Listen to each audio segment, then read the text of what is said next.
Are you feeling like a failure? It's hard to know where to turn when you feel so defeated. And in this video, I'll tell you how you can cope with the feelings of failure that you feel so strongly right now. So the first thing that you need to do is recognize that you have to stop failing and do everything right. No, I'm joking. What you want to do, first of all, is recognize that failure does not define you as a person. Your failures do not become the essence of who you are. Often we take a look at the things we've done wrong, the mistakes we've made, the real bad, sort of embarrassing things that have happened in our lives, and we think, oh my gosh, that's me. And if people knew about that, I would just be devastated. We hold on to these things because of shame. You must understand that these failures not only don't define you as a person, they are the opportunity for you to learn something. So when you face failure and you're struggling, and if your dialogue internally is not what it should be, move to step 2. Be compassionate to yourself. This is hard. Nobody likes to fail. No one. This is not something that is fun. We are built in. Our brains, when we face failure, ignite just like they do when you face death. They're like, oh my gosh, this is going to kill me. It's not. That's just your lizard reptilian brain telling you, hey, you made a mistake and listen to this. It's your alert signal. And to calm the alert signal so you can hear the wisdom that needs to be heard in a moment of failure, offer yourself compassion for how hard this is. Be kind. Reflect inward. It's okay. Do something like that.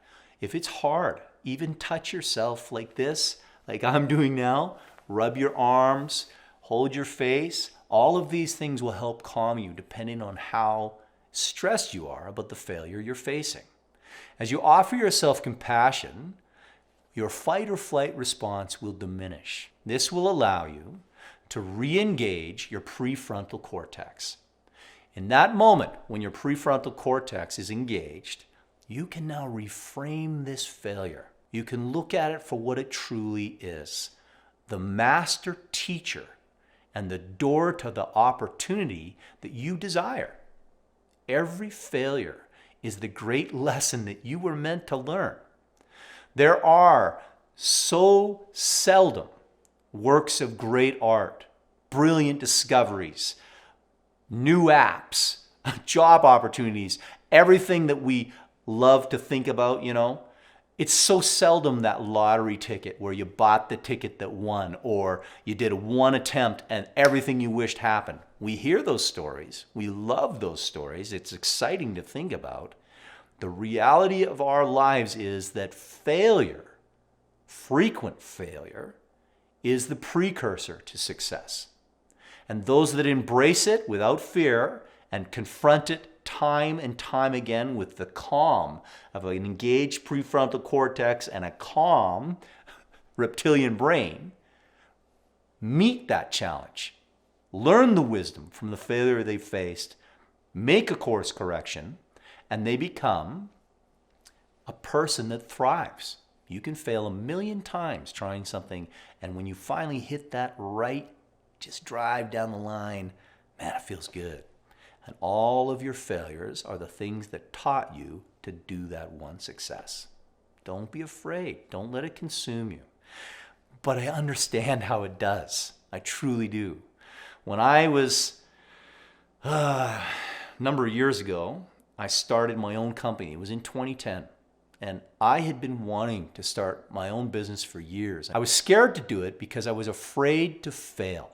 I was afraid what that would mean for me. The shame of it was more than I wanted to face. And I had never even really considered starting a business out of the fear of failure that I experienced when I thought about trying to go it on my own. The hospital, hearing a doctor say I might not make it through the night, and I realized I wasn't afraid, but I was afraid of starting my own business. The incongruity of that gave me the courage to take action. And I did start my own company. And I knew that failure, losing money, not being able to support my family, that was my big worry, my big shame, the big weight that I did not want to have to carry if it didn't work. I also realized it wouldn't kill me. I would recover. I would find a way out of it if that happened, because I have the skills to do it. And so I went into business for myself. And the first year was fantastic. And then the second year hit. And it was during the economic downturn in 2012. And the space that I was in just dried up. And I failed. My company was struggling. I ended up going and finding lawyers in town where I was living that I could serve papers for people getting divorced. I was serving papers for lawyers. I got a job at a pawn shop. I was just doing all kinds of odd jobs just to find money to help sustain my family while my business was not generating the money I needed. I felt embarrassed. I had a master's degree and I'm working at a pawn shop and serving people with papers. It just felt like I was diminishing myself, that I wasn't using what I was capable of doing. And I was embarrassed, so embarrassed that my company had failed. And I decided to go to get an MBA. I decided, you know what? This has taught me one thing specifically. The business I was in sales, and I hated it. I liked it when I made money, but when it got difficult, I didn't have the interest in doing that job when it was difficult. Because while the money's good, it's not fun for me. And that was something that I learned, and I began to dive into what do I really love? And I looked at that and I realized I love this consulting, coaching, development of others. Where can I go do that? I founded a school in France, and it was one of the top schools. It was the third best school in France, one of the top schools in the world. I didn't believe I had a chance of getting in, but I applied to go and do an MBA at their program. I applied at several, and most of them rejected me outright, but I happened to get a good interview with these guys, and they just dove right into my business. And I talked about the failure. I talked about the impact on me. I talked about how it had made me reevaluate what I do and what my talents were and what I felt that this program could bring me. And I got into an MBA program that I truly believe academically I had no business being a part of, because I had a failed business. The story of my business that I had taken a chance on, and I had stepped out and developed and done and seen both success and failure, I believe, because this is what they focused on in my interview the whole time, was the essence of why they would accept someone with such a poor GMAT score, the entrance exam score to get into my MBA. My GMAT score was terrible. And it was the minimal score required to get into the program. It was the bare minimum. So I didn't think I had a chance. But embracing the failure that I wanted to avoid, really looking into it, really understanding that this has seeds of wisdom for me so that I can change where I am and go in a different direction, became the very thing that opened a door. My failure was the very thing that opened a door that I did not believe could be opened. It was astounding.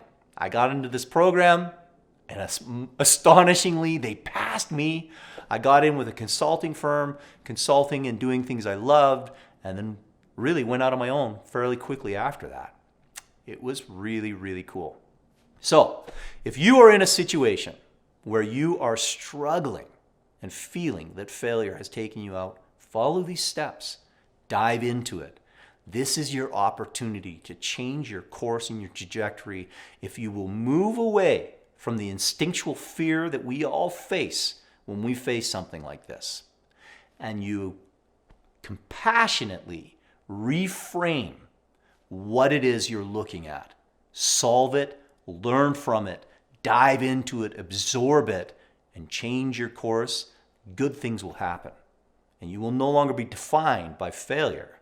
You will begin to see failure as the opportunity to your next space of adventure.